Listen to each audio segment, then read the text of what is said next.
새로울 신, 매울 신, 무엇보다 믿을 신, 뉴스 신세계. 매일 저와 함께하는 헬마우스 임경민 작가 오셨습니다. 안녕하세요. 안녕하세요. 매주 수요일에는 이분과 함께합니다. 장윤선 기자. 장윤선은 취재 중. 장윤선 기자. 잠시 전까지도 전화하면서 열심히 메모하셨어요. 어서 오세요. 네, 안녕하세요. 자, 오늘은 뉴스가 보통 저희들이 신 3개 해서 3개 정도 하는데 4개입니다. 빨리빨리 달려가 보겠습니다. 자, 내일 5.18 광주 민주화운동 기념식 대통령 참석 여부가 관전 포인트 중에 하나였는데 어떻게 하시면 됩니까? 제가 확인한 바로는 내일 대통령과 관련해서 내일 일정에 변동이 없음을 알려드리니 보도에 참고하시기 바랍니다라고 대변인실에서 입장을 밝혔는데요. 일부 언론에서 대통령이 불참할 수 있다라는 보도가 나왔는데 사실 이것은 오보다라는 것을 정정해주는 내용이었기 때문에 그리고 또 지금 뭐 정치권이 총출동하지 않았습니까? 네네. 이제 지금 야당은 미리 가 있고요. 오늘 전야제부터 참석을 하고요. 민주당은. 네. 그리고 국민의힘은 내일 특별열차로 간다는 거기 때문에 그 특별열차에 같이 갈지 아니면 별도로 갈지는 아직 확인되지는 않지만 대통령은 경호 엠바고가 있기 때문에 네. 그래서 어쨌든 가서 중요한 포인트는 메시지죠. 5.18 그렇죠. 메시지를 어떻게 낼지 특히 이제 김재원 최고가 이상한 말을 했기 때문에 관련해서 대통령 메시지가 어떻게 나올지 그 점을 좀 지켜봐야 될 것 같습니다. 네. 지금 장윤선 기자님 짚어주셨습니다만은 대통령이 가기로 했기 때문에 어떻게 보면 오늘 이제 일종의 신호가 있었던 거죠. 그래서 여당 국회의원들은 김기현 대표를 비롯해서 지도부하고 이제 다 함께 전원 참석하기로 이제 확정을 했습니다. 그러니까 거꾸로 생각해 보시면 지난 4.3 추념식 때 대통령이 참석을 안 하니까 어떤 일이 벌어졌는지를 역으로 생각해 보면 그때 이제 지도부에서도 구멍이 숭숭 뚫린 채로 뭐 제대로 이제 일정이 이루어지지 않았던 그런 경우와 이제 당대표, 뭐 원내대표 다 안 가셨죠. 그렇습니다. 비교를 해보면 될 것 같습니다. 일단 말씀드린 대로 이제 KTX 특별 열차를 타고 내일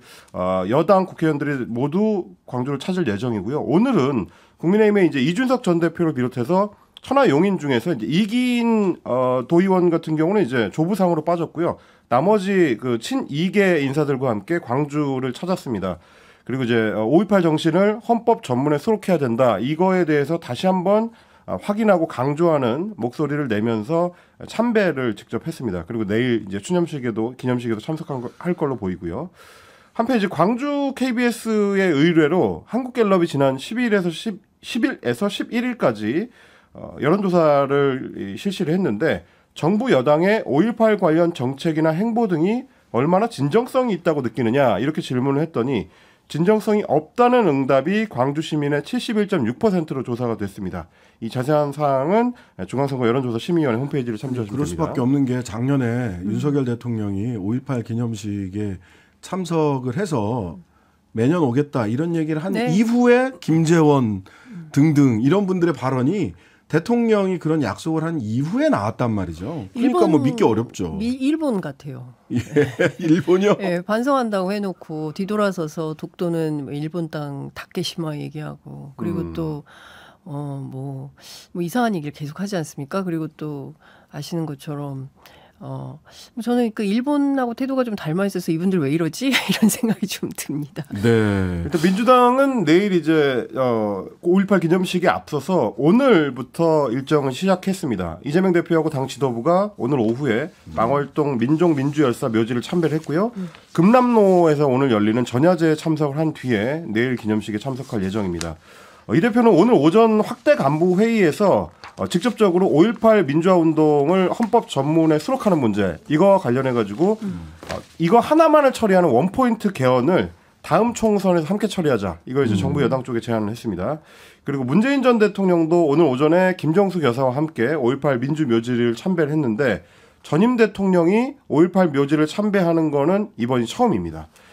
이제 이 자리에서 민주주의가 흔들리면 우리는 5.18 민주정신에 대해서 생각하게 된다라는 점을 강조를 했고요.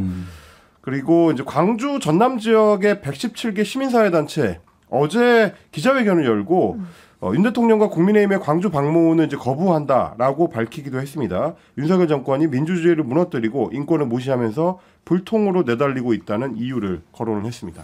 네. 그 오늘 캐나다의 트위도 총리가 예. 왔었어요. 근데 네, 김기현 그랬죠. 대표 어디 갔는지 없어서 민주당에서 외교상 결례를 범했다라고 비판 성명이 나왔는데 동선이 네. 어떻게 되는지 뭐 국민들께 좀 알려줘야 될 것 같은데 네. 트루도 총리가 마치 대한민국 대통령 같은 느낌을 받았다라고 하는 어떤 기자도 있습니다. 예. 5.18의 중요성을 어떤 것보다 잘 알고 있다. 5.18 민주화 운동, 한국의 민주주의는 희망의 등불이다. 이런 얘기를 했습니다. 네. 내일이 바로 5.18 광주 민주화 운동 기념일이다라고 분명하게 얘기를 하면서요. 한국의 민주주의는 한국인들의 피와 희생으로 힘들게 얻어진 것이다. 이렇게 평가를 했습니다. 그리고 캐나다는 한국이 비핵화, 평화, 번영의 한반도를 위해서 기울이는 노력을 지지한다고 얘기를 했고요. 지속적으로 북한이 대화와 외교의 자리로 돌아왔으면 좋겠다라고 얘기를 했습니다. 누가 한 말이라고요? 트루도 총리요. 네. 네, 그러니까 트루도도 이렇게 얘기를 하고 있어요. 트루도도 이런 평가를 하고 있습니다. 그런데 정작 국내의 정치인들은 5.18 폄훼 발언하고 있고요. 그것에 대해서 제대로 된 사과와 반성하고 있는지 여전히 그런 시기라면 우리 민주주의의 진전 지금까지 있었던 우리 민주화 운동을 위해서 헌신하고 희생했던 분들의 넋이 어떻게 될지 한번 생각을 해봤으면 좋겠습니다. 네, 이런 가운데 그 국민의힘에서는 그 소위 후쿠시마 오염수 1리터 내가 마실 수 있다라고 이야기하셨던 웨이드 앨리슨 영국 옥스퍼드 대학교 명예교수 이분을 금요일 날 간담회 모신다고요? 그렇습니다. 초청 간담회를 열 예정이라고 오늘 알려졌습니다. 우리 바다 지키기 TF라고 몇 번 소개를 해드렸는데요. 이제 우리 바다 국민의힘에서 지키기 검증 TF. 그렇습니다. 이제 두 번째로 이제 새 지도부 들어와서 두 번째로 설치한 TF입니다. 그런데 이제 후쿠시마 오염수를 오염 처리수라고 불러야 한다라고 얼마 전에 주장을 했었던 성일종 국민의힘 의원이 위원장을 맡고 있습니다. TF 소속의 의원은 이번에 앨리슨 교수를 초청하는 이유를 헤럴드 경제에서 질문을 했더니 제2의 광우병처럼 유언비어가 퍼지는 거를 막아야 되지 않겠느냐라고 얘기를 하면서 국민의힘에서는 괴담이 아닌 과학으로 접근하겠다 이런 주장을 했습니다.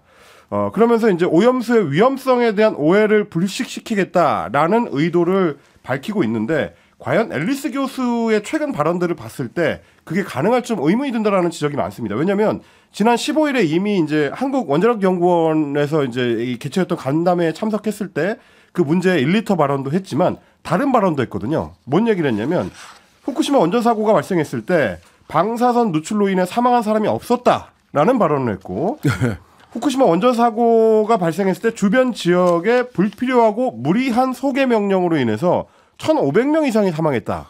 이런 사실이 아니잖아요. 그렇습니다. 그러니까 이런 부분을 같이 평가를 한다면 과연 어느 쪽이 더 과학적이고 누가 더 이성적인가 이것 자체가 좀 논쟁이 될 만한 부분인데 애초에 저는 일본이 지금 당면에 있는 문제고 이걸 국제사회에 설명하고 설득해야 되는 어떤 그 이유는 일본 쪽에 있는데 왜 우리 한국의 여당이 직접 나서가지고 이거를 해명을 해줘야 된다고 생각을 하는 건지 이것부터가 좀 의문이다라는 생각이고요. 외국의 무슨 석학 유명한 학자가 얘기를 하면 그 말 들어. 그게 맞는 말이야라는 발상은 사대주의적 발상인 거죠. 우리나라 스스로 검증할 수 있는 과학자들 많이 있고요. 서균열 박사가 돌석자가 아니냐 이런 비판도 하던데. 예, 어제 깜짝 놀랐습니다. 인터뷰하다가. 비판도 하던데 이제 그런 정도의 분을 모셔다 놓고 이분의 얘기가 진짜니까 이분 말 듣고 우리 다 안전한 걸로 합시다라고 한다고 우리 국민들이 그걸 받아들이겠습니까? 우리 국민들 굉장히 똑똑한 국민들이고요. 1분 안에 검색해가지고 그분의 무슨 문제가 있는지 다 알아내는 그런 정도입니다. 근데 저는 여전히 정부 여당이 이 문제를 대하는 태도가 너무나 1차원적이고 표피적이어서 과연 이런 방식으로 후쿠시마 그 오염수 배출 방류 문제를 해결해도 될까? 저는 이러다가 엄청나게 큰 역풍에 맞게 될 가능성이 높은데 그 위험을 감당할 힘이 있는지 오히려 전 좀 반문하고 싶어요. 저는 계속해서 우리 바다 지키기 검증 TF 소속 의원이 초청 이유에서 제2의 광우병 괴담 뭐 이런 얘기를 했잖아요. 네. 이 광우병이 괴담이라고 이야기하는 프레임 자체가 저는 참 받아들이기 어려운데요. 그러니까요. 미국서 지금 먹고서 광우병 걸린 사람이 있느냐 이렇게 이 질문이거든요. 근데 당시 광우병 촛불 때문에 수입 연령 30개월령 이하만 수입할 수 들어오게 있도록 됐어요. 했어요. 그다음에 내장이나 골수 등 수입 안 돼요. 다 수입 못하게 했거든요. 네. 그래서 위험을 유발할 수 있는 그런 요인들을 광우병 촛불을 들어서 국민들이 막은 거거든요. 그때 여중생들이 촛불 들어가지고 막은 거예요. 그때 여중생들이 지금 이제 많이 컸겠지만. 예, 이제 예. 주부가 됐을 수 있습니다. 그럴 수도 있죠. 그러니까 말하자면 위험인자를 차단해서 방지한 결과가 지금인 건데 네. 지금을 근거로 해서 그때 주장했었던 것들은 이제 괴담이다라고 하면 역이 되는 거죠 이게. 예, 그러니까요. 이 프레임을 그냥 그 검증 팩트 체크 없이 언론에서 계속해서 광우병 네. 괴담, 예. 과학과 괴담 이렇게 프레임으로 이런 주장을 팩트 체크 없이 그대로 보도하는 것이 적정한 것인지 예. 저는 질문을 던질 수밖에 그리고 또 하나 없습니다. 제가 재미있는 포인트 말씀드릴게요. 제가 이제 국회 취재를 하니까 우리가 WTO 제소에서 승소했잖아요. 네네. 1차에서는 패소하고 2차에서는 승소했는데 그래서 이제 후쿠시마 수산물 수입 규제가 된 거거든요. 그렇죠. 후쿠시마 플러스 8개 현에 대한 지역 인근 지역의 수산물이 못 들어오게 된 이런 상황인 건데 거기에 결정타가 됐던 게 뭐냐면 물고기 실험이라는 거예요. 네네. 그러니까 그 오염수를 먹은 물고기가 그 안에서 유전자 변이를 일으켜서 무슨 일이 발생할지 모른다. 그러니까 근데 그 최종 포식자가 인간이잖아요. 근데 물고기를 또 누가 먹습니까? 인간이 먹게 되는 거 아니겠습니까? 근데 그런 위험을 감지하기 때문에 WTO에서 제소를 받아들여 준 거거든요. 근데 지금 이 상황에서 그 근본에 해당하는 후쿠시마 오염수를 그냥 바다에 방출하겠다. 그렇게 안전하면 그 도쿄 전력을 뭐 생수회사로 바꿔가지고 물회사로 해서 돈 벌어라 이런 얘기를 할 수밖에 없는 상황이 되는 겁니다. 국제사회가 다 반대하고 있고 주변국이 반대하고 있는데 우리가 나서서 괜찮아요 할 필요 없는 거 아니겠습니까? 물론 그 우리 바다 지키 검증 TF팀 관계자는 앨리슨 교수 초청은 원래 계획돼 있던 거고 뭐 1리터 발언이 졌기 때문에 초청하는 것은 아니다 이렇게 해명을 했고요. 간담회가 금요일 날 있습니다. 그래서 저희들도 서균열 서울대 원자핵공학과 명예교수님을 금요일 날 간담회에서 무슨 얘기 나오는지 한번 따박따박 따져보려고요. 금요일 날 스튜디오로 이번에는 직접 모시고 어느 분이 석자를 쓰시는 분인지 한번 직접 검증해 보도록 하겠습니다. 자, 근데 진짜 국민의힘은 지금 장 기자님은 역풍을 감당할 체력이 되냐? 역풍이 불 텐데 실제로 후쿠시마 오염수가 방류되고 그다음에 수산물이 만에 하나 WTO에서 또 이렇게 일본 승 이렇게 해가지고 수입되기 시작하면 감당할 무슨 계산일까요? 짚히는 게 있으세요? 네, 실제로 문제 없다는 주장을 하면 된다는 생각을 하는데요. 그러니까 그 민주당 의원들 얘기를 들어보면 뭐 그것도 뭐 검찰 수사로 압수수색으로 해결하려고 그러나 뭐 이런 농담을 던지기도 합니다. 그러니까 제가 보기에는 외교 문제로 풀 수 있다는 자신감이 있는데 그 경우에 따라서는 큰 오판이 될 수 있습니다. 그리고 이제 국민의힘 내부 얘기를 좀 들어보니까 이 IAEA에서 현재 진행하고 있는 검증 결과에 굉장히 좀 큰 기대를 걸고 있더라고요. 이건 이미 뭐 결론이 예정돼 있는 거다라고 많은 수순이에요. 사람들이. 근데 국민의힘 내부 관계자들은 IAEA가 갖고 있는 국제적인 어떤 위상이나 이런 것들을 고려했을 때 그 결과가 문제 없는 걸로 나오면 우리 국민들도 어느 정도 납득하지 않겠느냐라는 좀 희망적인 생각을 갖고 있던데 근데 이제 관련해서 이미 IAEA가 잠정적 결론을 갖고 있다는 것도 우리 언론을 통해서 많이 소개가 됐기 때문에 그게 실제로 작동할지는 조금 의문이다. 뭐 그래서 제가 답답한 게 민주당입니다. 네. 그러니까 민주당이요. 국회 앞에서 집회하고 뭐 성명서 발표하고 기자회견하고 이런 거 다 좋은데 실제로 검증 가능한 TF를 전문가 집단으로 만들어서 대응 절차를 밟아야 되잖아요. IAEA가 일본만 회원국이 아니고 우리도 회원국이고 우리도 권리를 주장할 수 있고 검증해보자. 그렇게 안전하면 실제로 그 탱크 뚜껑 열고 그 안에 있는 슬러지 꺼내서 실제로 삼중수 있는지 없는지 그 밖에 다른 물질 뭐가 있는지 확인해보자. 이렇게 얘기할 수 있어야 되잖아요. 정치가 정치적으로 해결할 수 있는 능력을 보여줘야 국민들이 지지하지 않겠습니까? 그런데 지금 여당은 막 이렇게 얘기를 하고 있는데 민주당 가만히 있어요. 왜 이러는지 모르겠어요. 저는. 네, 알겠습니다. 자, 민주당 얘기 바로 이어서 가보죠. 어제까지는 진상조사를 우선하고 국회 윤리위 제소는 진상조사 결과를 보고 하겠다라는 스탠스였죠. 근데 오늘 이재명 대표가 김남국 의원 윤리위에 제소하라. 라는 지시를 했다라고 언론에 알려졌습니다. 그렇습니다. 민주당은 지금 이제 의혹을 받고 있는 김남국 의원에 대해서 국회 윤리특별위원회에 제소를 조금 전 오후 5시 5분쯤에 제출했습니다. 제소 문을 제출했고요.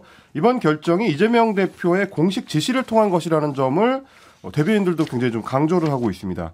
이 대표가 이제 비공개 회의에서 공직자인 국회의원은 윤리 규범을 엄정하게 준수할 의무가 있는데 이에 대한 책임을 엄중하게 물어서 윤리특위 제소가 필요하다 이런 얘기를 했다는 겁니다.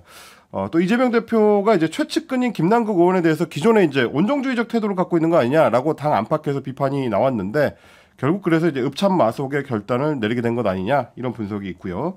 어제 여당에서 먼저 여야 공동으로 김 의원 제소를 제안을 했었기 때문에 아마 이제 윤리특위 내에서는 김 의원에 대한 숙려 기간을 최대한 좀 짧게 가져가면서 징계 절차를 착수하는 수순으로 가지 않겠느냐 이런 전망이 많이 나오고 있습니다.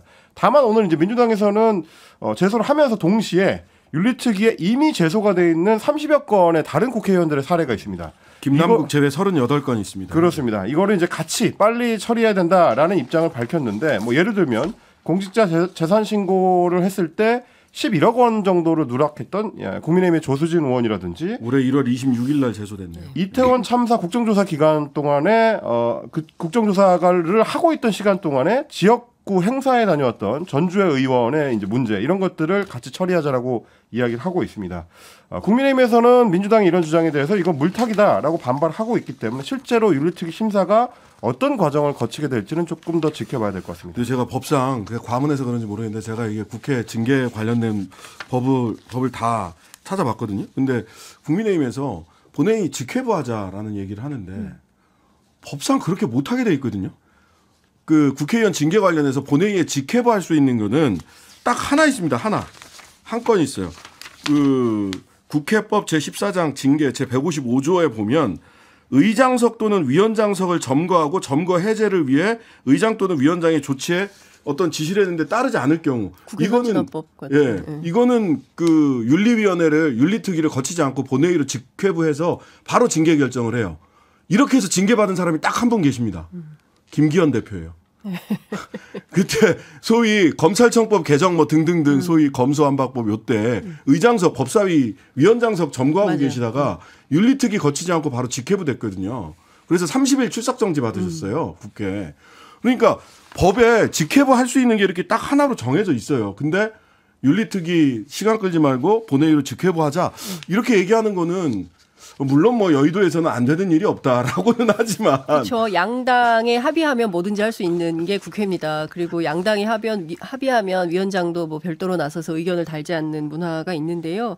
뭐 변재일 위원장 취재를 해보니까 어찌됐든 빠르면 28일 이날이 이제 국민의힘이 제소한 지 20일째 되는 날이에요. 그러니까 네네. 숙려기간 20일인데 민주당이 아니다 숙려기간 더 필요하다라고 하면 오늘부터 했으니까 오늘부터 20일 후에 이제 숙려기간 하고 그리고 나서 자문회의. 예, 자문회의가 30일 그리고 더 필요하다 그러면 한달 플러스 더. 30일 더 연장. 그래서 토탈 80일 이후에 될 수 있다라는 거예요. 그런데 지금 상황이 워낙 그 위중하고 급박하다고 판단을 하기 때문에 아마도 7월 안에는 정리되지 않을까라는 전망을 하고 있기도 합니다. 이 징계 수위 어떻게 될 것 같습니까? 라고 물어보니까 지금 예단하기는 어렵긴 한데 국민의힘이 이해충돌, 뭐 상임위 회의 중 코인거래 뭐 이렇게 얘기하고 또 민주당은 국회법 윤리강령, 윤리실천 규범에 따라서 표미유지 위반, 직무성실 위반, 청렴의무 위반 뭐 이렇게 걸고 있는데 관련해서는 좀 논의가 좀 필요해 보인다라고 얘기를 하고 있습니다. 징계 수위가 이게 중간이 없어요. 그렇습니다. 징계가 딱 4단계밖에 없잖아요. 자, 공개 회의에서 경고 아니면 이제 공개 회의에서의 사과 아니면 30일 이내 출석 정지 그리고 그 다음이 제명입니다. 근데 제명이 되려면 윤리특위에서 제명 결정을 하고 본회의로 가서 3분의 2가 의결을 해야 되고 대한민국에서 제명된 국회의원은 지금까지 김영삼 전 대통령 딱 한 분입니다. 그리고 아마도 지금 관련된 그 언론에서 제기되는 의혹들은 수사를 통해서 밝혀져야지 윤리특위에서 밝힐 수 있는 부분들이 없어요. 소위 미공개 정보를 이용을 했느냐 또는 뇌물성 코인을 공짜로 받은 적이 있느냐 이런 건 이제 수사 결과가 나와봐야 되는 거기 때문에. 네.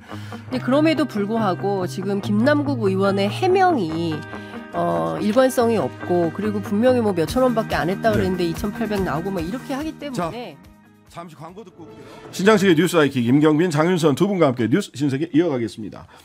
자, 또 이제 언젠가 본 듯한 사진이 나왔던데요. 한동훈 법무부 장관 취임 1주년이라고 해서 꽃바구니가 쫙 놓였더라고요. 법무부 계단 앞에 꽃바구니들이 이제 수북히 놓여 있었는데 소위 말하는 이제 꽃길이라고 하죠. 그 꽃길을 배경으로 오늘 한동훈 법무부 장관이 취임 1주년 기자회견을 했습니다. 꽃바구니 중에는 이제 21대 대통령이라고 이제 문구가 적혀 있는 꽃바구니도 있어서 굉장히 좀 의미심장한 장면이었는데 꽃바구니 배경으로 한동훈 장관이 어떤 말을 했는지 직접 일단 들어보시겠습니다. 법무부의 일은 국민의 안전과 권익을 보호하는 거잖아요. 그 일을 참 잘 하고 싶었거든요. 많이 부족하지만 잘 해보겠습니다. 이렇게 저를 응원해 주시는 분들 못지않게 저를 비판해 주시는 분들께도 감사하다는 말씀 드립니다. 부족한 부분은 어떤 게 있어요? 많겠죠. 오히려 잘한 걸 찾는 게 더 빠르지 않을까 싶기도 합니다. 저희 기본 업무는 국민과 또 국회를 설득하는 업무이기 때문에 차분한 마음으로 잘 하겠습니다. 국민과 국회를 설득하는 것이 본인의 임무다. 그 임무 잘 수행하고 계신가요? 장윤선 기자님은 그렇게 생각 안 하실 것 같긴 한데 저는 좀 인상적이었던 게 오늘 이제 짧게 코멘트를 전달을 해드리려다 보니까 조금 잘렸습니다만은 어떤 잘못이 있었다고 생각하느냐고 물었을 때 뭐 법이 통과가 잘 안 되고 있다든지 추진하고 싶었던 법안들이 혹은 뭐 국민들을 설득하는 과정에서 좀 부족한 면이 있었던 것 같다라는 얘기를 하려다가 얼른 이제 그 다음으로 넘어갑니다. 네. 잘한 걸 찾는 게 더 빠르지 않겠냐 뭐 이렇게 이제 넘어가는데 혹시 이제 본인의 잘못을 하나하나 좀 디테일하게 따져보거나 그걸 인정하는 데 있어서 조금 부족한 스타일이 아닌가라는 의문을 그동안 이제 많은 정치인들이 던져왔는데 오늘 인터뷰에서도 그런 장면이 좀 노출된 거 아닌가라는 생각이 좀 들었습니다. 네. 8902님이 장 기자님한테 질문을 하셨네요. 네. 이런 기자와 인터뷰는 즉흥이라고 봐야 하나요? 미리 조율된 거라고 봐야 하나요? 저렇게 꽃다발 앞에서 인터뷰한 것 자체가 저는 너무 이상해요. 네. 약속 대련이라고 봐야죠. 네, 대체로 이런 것은 아마 이제 1주년이기 때문에 대개의 경우는 청사 안에서 합니다. 아니면은 이제 기자간담회. 예, 기자간담회를 하든지 아니면은 뭐 기자회견을 하든지 아니면은 뭐 그 기자실에 내려와서 간담회를 하든지 뭐 이런 등등의 형식을 갖춰서 하는데 잘 아시는 것처럼 우리 윤석열 대통령도 기자회견을 하지 않고 뭐 맥주나 한잔 하면서 소모임으로 나눠가지고 뭐 김떡순 뭐 먹고 뭐 김치찌개 먹자고 했기 때문에 대통령도 안 하는 걸 뭐 한동훈 장관이 격식을 갖춰가지고 하겠습니까? 일개 국무위원이. 그러니까 그런 거 안 하는 분위기로 이제 가는 건데요. 그러다 보니까 내용 자체가 상당히 빈약하다. 아마도 검찰 뭐 법무부 출입 기자들이 그쪽에서 이제 법조 기자단들이 주로 커버를 하긴 하겠습니다만 뭐 묻고 싶은 게 굉장히 많았겠죠. 그렇죠. 그리고 이제 뭐 한동훈 장관은 왕장관이라고 불리고 뭐 비단 법무부 업역을 넘어서서 사실 윤석열 정부의 초월적 존재로 막 하고 있잖아요. 때로는 총리처럼, 때로는 행안부 장관처럼 뭐 모든 이슈에 특히 시민단체하고도 1대1로 맞서면서 막 이제 각을 세우고 있는 거 아니겠습니까? 그래서 기자들이 묻고 싶은 게 많았을 텐데 뭐 그런 게 없어서 매우 아쉬운 상황인 것 같습니다. 오늘 참여연대가 그렇습니다. 검찰 윤석열 정부 검찰 플러스 보고서를 발간했습니다. 네, 뭐 이제 주요 내용은 소위 말하는 이제 검찰 공화국으로 가고 있다라는 거에 대한 이제 우려인데요. 한동훈 장관은 이제 딱 집어서 뭘 잘못하고 있는지를 잘 말씀을 못 하셨는데 오늘 이제 비판하는 사람들한테도 감사한다고 말씀을 하셨기 때문에 참여연대가 어떻게 평가했는지를 좀 소개를 해드리겠습니다. 네.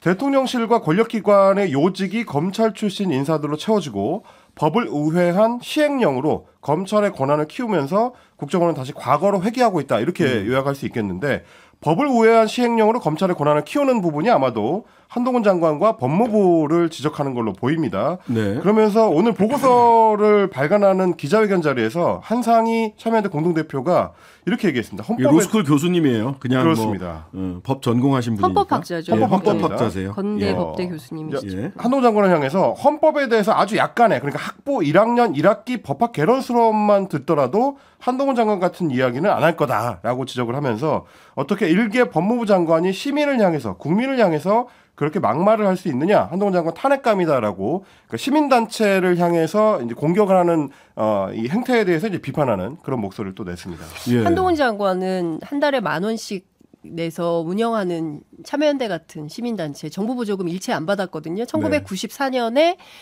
만들어져서 지금 25년 넘도록 단 한 번도 정부 보조금을 받은 적이 없는 순수 권력감시 운동 단체예요. 그런 단체에 뭐 이런 단체 활동을 했을까 싶긴 한데 어찌됐든 지금 검찰 보고서를 뭐 이 얘기를 해야 될 것 같아요. 안 그러면 또 오해하실까 봐 한동훈 장관께서 2003년부터 DJ 정부 때죠. 그러니까 5년간의 검찰 평가를 담은 검찰 백서를 내고 2008년 이명박 정부 때부터 매년 검찰권 남용과 관련해서 또 의미 있는 수사 기록에 대해서 밝혔습니다. 그러니까 15년째 검찰 보고서를 내고 있고요. 근데 그중에서 이번 보고서의 키워드 중에 하나는 이 정부가 검사만 유능하다는 시각, 그러니까 일종의 검찰 만능주의 이런 거죠. 수사 만능주의 이런 것이 정말 문제가 아니냐. 그리고 무엇보다 검찰의 시각이 검찰청을 넘어서서 대통령실, 법무부, 정부 부처 전체를 관통하는 이른바 통치 문법으로 자리 잡고 있는 이 현실이 매우 심각한 문제다라고 주장을 하고 있습니다. 예, 경북 독립운동 기념관장에도 검사 출신이 추천됐다라는 소식도 오늘 전해져 있습니다. 그러니까 권력의 길목마다 전부 검사들이 앉아 있는 거거든요. 자, 범정 그렇습니다. 부활했습니다. 대검찰청 범죄정보기획관 일명 범정이고요. 검찰총장의 눈귀 역할을 한다라고 해서 온갖 그 권력형 의혹들의 진원지로도 주목된 곳이기도 합니다. 소위 말하는 고발사주 의혹의 진원지였습니다. 그런데 이제 문재인 정부 때 이게 폐지가 되거나 혹은 축소가 됐다가 어제 법령 개정을 통해서 편제가 거의 사실상 원래대로 복귀가 됐고요. 오히려 이제 인원 자체가 더 충원되는, 그러니까 더 세지고 더 커진다라는 비판이 나올 수밖에 없는 상황인 것 같습니다. 그야말로 슈퍼 범정의 복귀다. 그래서 이게 잘못하면 자칫하면 법무부 장관의 이제 범죄 정보 관련된 빨대가 되는 거 아니냐라는 우려가 그리고 비판이 나오고 있습니다. 인사정보 다지고 있죠. 수사정보 다지고 있죠. 그래서 검사의 나라라고 시민단체가 비판하고 있는 겁니다. 네, 손준성 과거에는 수사정보정책관실이었다가 다시 수사정보 담당관실로 바뀌었을 때 이때 손준성 수사정보 담당관이 고발사주 의혹을 받아서 지금 재판 중에 있는데 확대 개편한다. 뉴스 신세계 지금까지 헬마우스 임경빈 작가 장윤성 기자였습니다. 감사합니다. 고맙습니다. 네, 감사합니다. 하루 종일 기다려지는 진짜 시사. 평일 저녁 6시 5분 신장식의 뉴스 하이킥.